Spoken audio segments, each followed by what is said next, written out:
clear. I can hear you clear, Mr. Rubai. Can you hear me? Yeah, I can hear you. Perfect. দর্শক শুভেচ্ছা।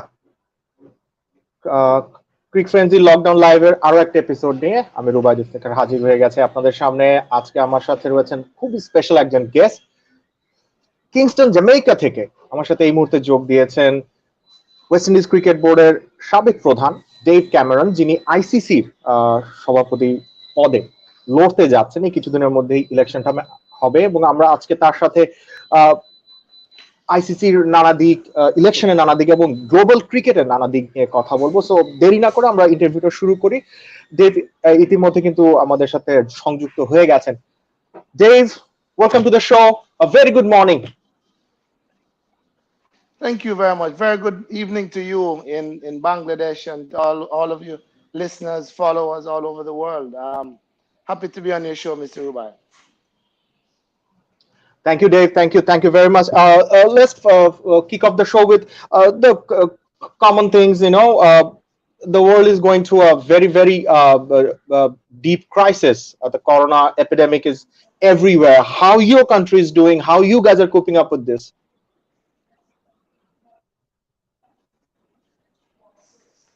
We're not doing too badly. Relatively speaking, we're just over 700 cases. Luckily, only 10 deaths so far. So we've been doing fairly well. Barbados, as an island, is now totally COVID-free. They haven't had any cases in about 35 days. Mhm. On a regional basis, downturn is going to be something else that we would need to deal with. Right, Dave. I want to delve in straight to the issues now. But first of all, you're going for the ICC presidency. What prompted you to go there and fight for the presidency? Well, 2 years ago, there were a number of board members who actually thought I should have challenged the then chairman, but I wasn't ready at the time. And West Indies cricket, obviously, at that stage, I don't think I wanted to leave it at the point. And I pretty much put it out of my mind then. And then having lost the elections last year, I mean, I really had no plans. But then USA Cricket Hall of Fame reached out, and they would have listened to me on a number of occasions on my own view for world cricket, and felt that at this point in time, a pivotal time going into the next set of rights for ICC, etc., that was at a point that I should put my hat in the ring. Right, Dave. Since you've announced your that you are going for the presidency post, a lot of backlash have been going on. Well, I've read in the it's a chairperson, It's the chairperson. Yes, chairman, definitely. not It's the president. chair. It's the chairperson post. A lot of backlash has been going on back in West Indies. I've read in the local media that former cricketers, current board members, including Ricky Scarrett, has been very vocal and about criticizing you, and they are telling you that during your tenure there was a lot of negative things that have happened. How that have affected you personally, and do you think that it will hamper your competition in the post for chairmanship? Yeah, I think all the noise that I've heard back home has been personal.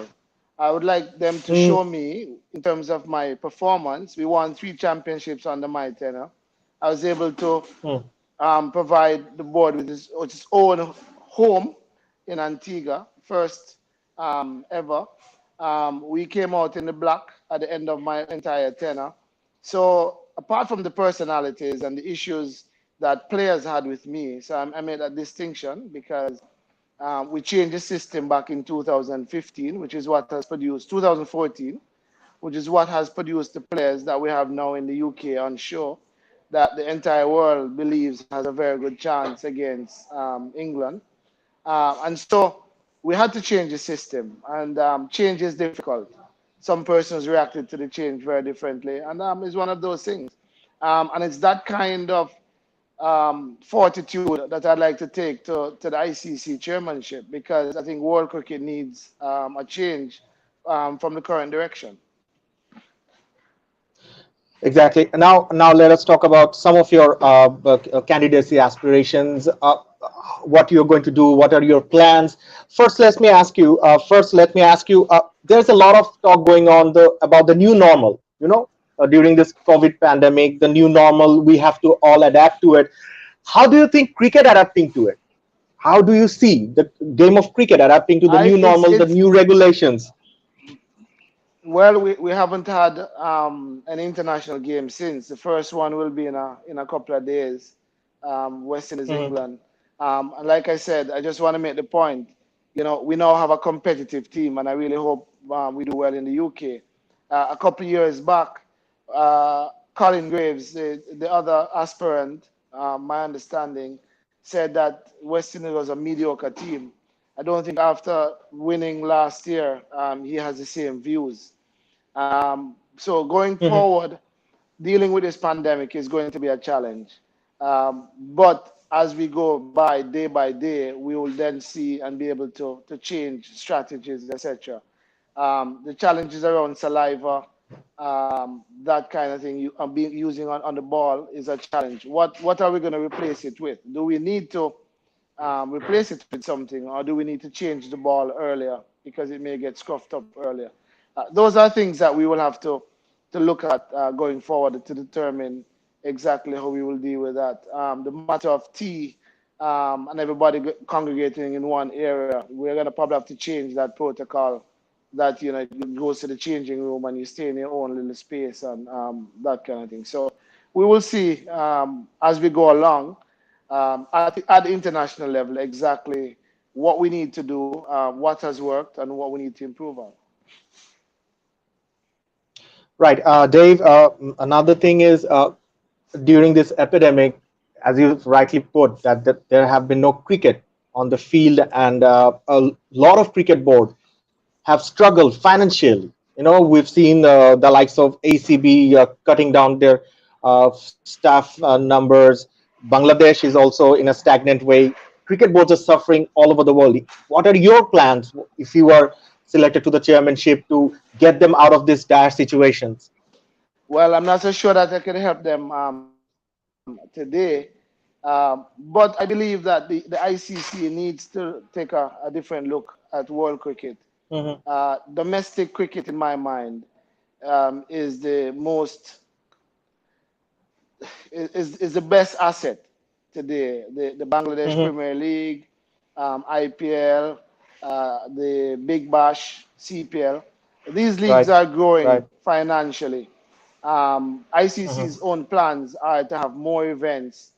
I think that's a Hmm. challenge. If you have more events, then you're cutting down, you're allowing less time for these countries to have their own domestic leagues and actually grow it. So I think we need to look at it from a number of angles. How do we have less events but more profitable events, which means more revenues for the boards? We need to look at the distribution formula, which has been something that I've been talking about at the ICC for a number of years. I'm not advocating equal share because we're not all equally yoked. West Indies has 6 million people and maybe 250 probables that could be a professional cricketer.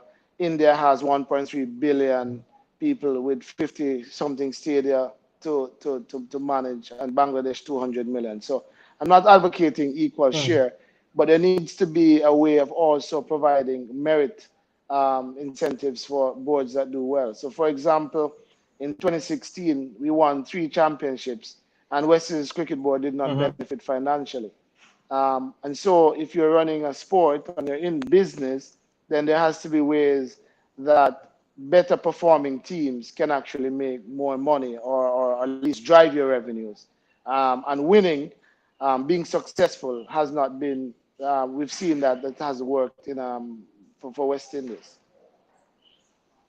Right. Dave, you briefly mentioned that the teams, the cricket boards rather, should focus on the local popular tournaments like IPL, Big Bash leagues, and BPLs, and ICC should facilitate that by reducing the number of events. But on the contrary, ICC have been very vocal about increasing the status of the Test cricket. You know, Yeah, and and that's what I'm saying. If you they have put more. Right. Yeah, and as I'm Yes, saying, please Mr. go on. Rubide, all of us that sit at the table and would have sat at the table Mhm. are concerned about the same things you are, which is every country wants more revenues.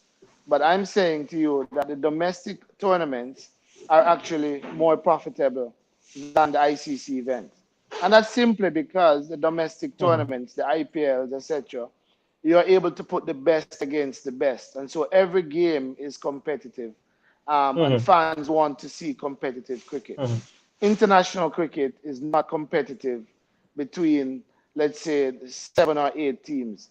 It's competitive between the top 3 teams, and then more times than not, we can predict what the results will be when those 3 teams play against the rest of the world. There's a clear demarcation between the top 3, their revenues, the performances, etc., and against the next 7 or 8. Now, I'm not advocating You, again. Yes, go ahead. you have any plans to bridge this gap between the top 3 or 4 teams with the bottom 3 or 4 teams? How can the gap be bridged? You know, in terms of on the field playing Test match cricket, because what we all see is that the top 3 or 4 teams are playing all around the year, playing more Test matches. But a country like us, like Bangladesh, who wants to play more and more Test matches, the cricketers, they always tell us that they wish to play 10 to 12 test matches a year, but that certainly does not happen. So, what should ICC do? Yeah, well, Mr. Rubail, again, I'm not so sure that playing 10 to 12 test matches is profitable and makes sense for the cricketers. So Mm, again, those are the conversations that need to be had. I don't think everybody needs to play Test cricket. We're mhm, struggling commercially with Test cricket. And I think mhm, those are the hard conversations that need to be had. I'm not in any way saying that we shouldn't be playing 10, 12 test matches a year for Bangladesh and West Indies. But how do you play more Test cricket? How do you play more mm. international Exactly. ICC events and also grow your domestic product in the same 365 days, 12 months of the year? And our players need rest. So what I'm Mhm, advocating is that we need to have a step back and look at mhm, the world cricket, what makes sense commercially, and then we should focus on that, and then allow the countries to grow. So the most important thing for Bangladesh is not necessarily Bangladesh Cricket Board, but its players. How can we of course. expand the playing opportunities for more players in Bangladesh by having longer playing time, domestic tournaments, larger leagues, allowing them to be able to play overseas in other events, tournaments, right? So all I'm saying is that we need to look at it, and if your players are contracted full time overseas, then the burden of providing them with an income from Bangladesh Cricket Board and other cricket boards then reduces, right? So all I'm Yeah. saying, Mr. Rubaid, is I can't solve it. It has to be a Mhm. discussion among all the boards. Sure. I have a few ideas that we could I want to toss around with them, and then if elected, of course. But it has to be a solution from a different angle, not just throwing more events in there and having an argument with the different members about their own schedules. Also, the Olympics is very important. The Olympics gets other countries growing the numbers, China, etc., who's been asking for years for us to be an Olympic sport. If we're an Olympic sport, Mhm. then they'll get more funding. The United States will get more funding as a sport. Canada will get more funding. The Central America, South American countries. So, those are some of the plans, the strategies that I would like to see coming forward. And those were the things that we were discussing at the ICC before I left.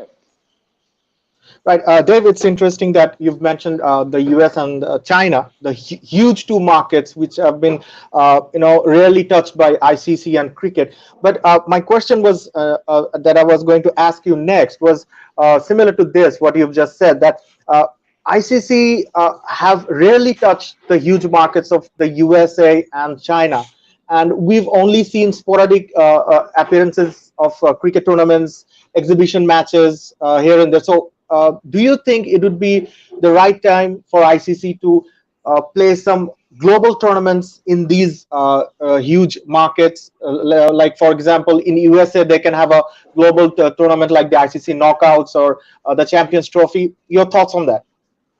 Yeah, I think I'm not so sure about going to the the extent of a global tournament, and depending on what type of global tournament. Certainly, T20 in those Of markets course. would definitely work, but there's no infrastructure. So Mm. for investors to commit to putting in infrastructure that will allow them to play in these markets, we need to start developing the domestic market. And so, my own vision is that we need to bring Asian, Bangladesh, India, Pakistan. We need to bring those investments into the US and into China to develop the game while bringing the international game. So it needs to. It's a two-pronged approach. Again, Mr. Rubad, I'm being very coy in my responses because the same way you're asking me about my own views for world cricket, and I'm not Exactly, sure that exactly, anybody has ever exactly. done this. I think it's incumbent Hmm. on all the aspirants to do this as well, Hmm. because Exactly. for too long we've just been selecting a chairman without a Hmm. vision and a view for where world cricket should go. And I think that's part of the challenge we're seeing in world cricket. When you become the chairman, what are your plans? One needs to know so that we can then um, assess you as we go along. So again, to come back to the first question you asked me about West Indies, I had a plan. I can give you my plan that I had for West Indies, and I can show you every single one of them have been ticked. And so my tenure in the West Indies has been one of the most successful in years. If you want to get Mm. into personal, that's a different matter. But in terms of growing Exactly. the sport, growing the number of professionalizing the game, umpires, we have umpires on the ICC panel. So we've ticked all the boxes in the last 6 years.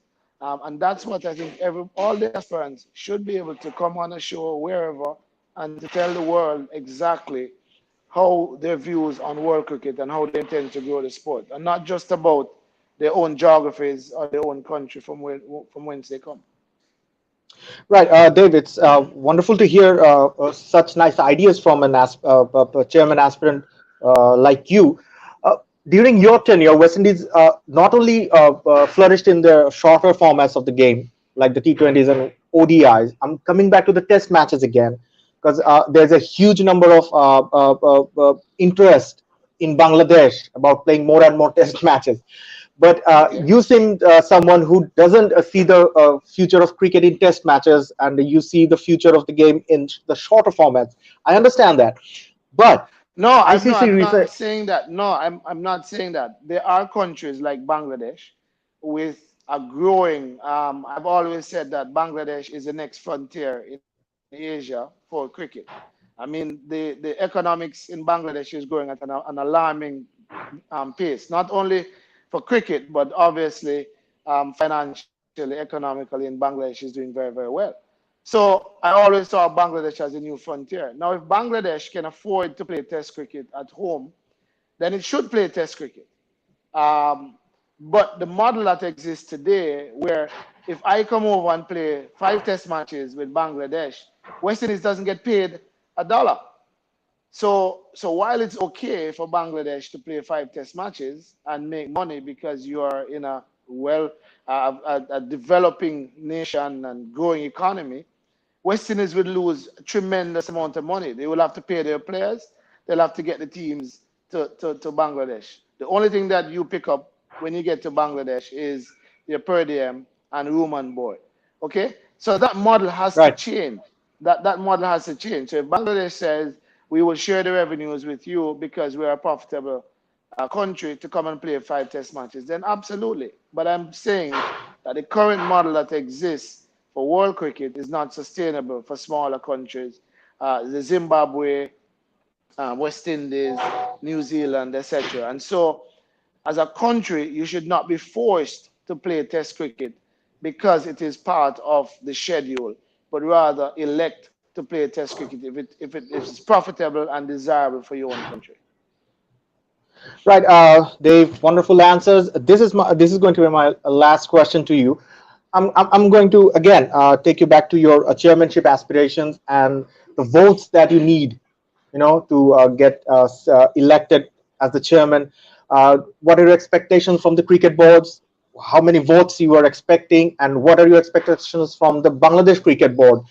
Do you think that they're in the same page as you are, The chairman of ideologically? That is. ideologically, yeah, the chairman of Bangladesh and myself are very, very good friends. Nazmul. I've been to Bangladesh a number of times.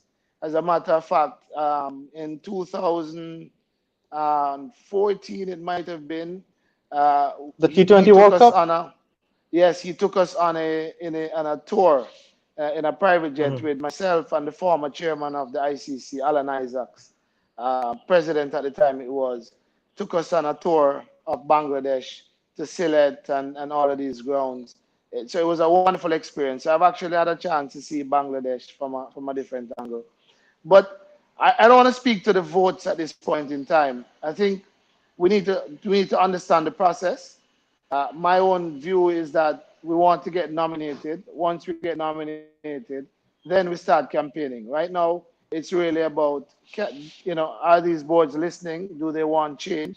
And if we want change, I think I'm the person that can deliver that change. Once we get nomination, and we are certain that we're on the ballot, then we will start talking about countries and numbers and that kind of thing. All right, Dev. It's been wonderful talking to you, and you've Thank you been very much, very Mr. Rubai. thorough. You've been very thorough, and you. I hope the best for you in the upcoming chairman elections. It's been a pleasure, and I thank you again. I thank you very much. I'm gonna go and play a game of golf now, and hopefully I'll I'll be able ask. to do. Hopefully I'll be able to do as well on the golf course as I did on this interview. Thank you very much. I'll ask you to stay for 5 more minutes, and while I say goodbye to my viewers, দর্শক, ক্রিক ফ্রেন্সিতে আজকে lockdown লাইভে এ পর্যন্ত। আরো একটা episode নিয়ে খুব শিগগিরই আপনাদের সবার সাথে আমার দেখা হবে। আমি রুবাই ইফতেখার আবারও সাইনিং অফ করছি এখন। ভালো থাকুন, সুস্থ থাকুন।